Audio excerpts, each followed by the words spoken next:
আজকে আমরা back workout দেখাবো, যে ওয়ার্কআউটগুলো অ্যাডভান্স, ইন্টারমিডিয়েট এবং বিগিনার সবাই করতে পারবে। তো ওয়ার্কআউটের শুরুতে ল্যাট পুল ডাউন দিয়ে স্টার্ট করব। ল্যাট পুল ডাউন আমরা 4 সেট করব, 8 থেকে 10 রেপিটেশন করে। এটা আমাদের ল্যাটসকে টার্গেট করবে। এটা করার সময় আমরা বারকে শোল্ডার বরাবর গ্রিপ করব এবং বসে পা ঠিকভাবে লক করব। লক করে শোল্ডার রিটেক করব, শোল্ডার রিটেক করে দেন এলবোগুলোকে সামনের দিকে করে একটু সামনের দিকে করে ফুল করব, যাতে করে আমাদের ল্যাটস ঠিকভাবে এঙ্গেজ হয়।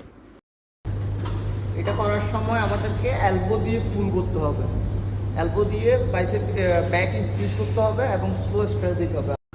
এরপর এক্সারসাইজ আমাদের one arm dumbbell row. One arm dumbbell row করার সময় আমাদেরকে পা দুটো প্রথমে শোল্ডার বরাবর করে রাখতে হবে। দেন যে পাশের ডাম্বেল রোয়িং করবেন ওই পাশের পাটা একটু পিছনে নিয়ে যাবেন, যাতে করে আপনার প্রপার রেঞ্জ অফ মোশনটা বাড়ে এবং নিগুলোকে হালকা ব্যান্ড হবে, হিপটা একটু হালকা পিছনে পুশ করতে হবে, চেস্ট আপ থাকবে, পিঠ একদম সোজা থাকবে। এভাবে করে ডাম্বেলটাকে আমরা একটু প্যান্টের সাইডের পকেটের দিকে ফুল করার চেষ্টা করতে হবে। এলবোটা একটু ক্লোজ করে ল্যাটসকে প্রপারলি ইউজ করতে হবে। এরপর এক্সারসাইজ আমাদের চেস্ট সাপোর্টের টিবার রো। এটা আমরা 3 সেট করব, 8 থেকে 10 রেপিটেশন করে। এটা আমরা টিবার মেশিনের যে স্ট্যাট গ্রিপগুলো আছে ওগুলোতে গ্রিপ করব এবং ফুল করব উপরের দিকে এবং আপার ব্যাগে স্কুইজ করব প্রপারলি।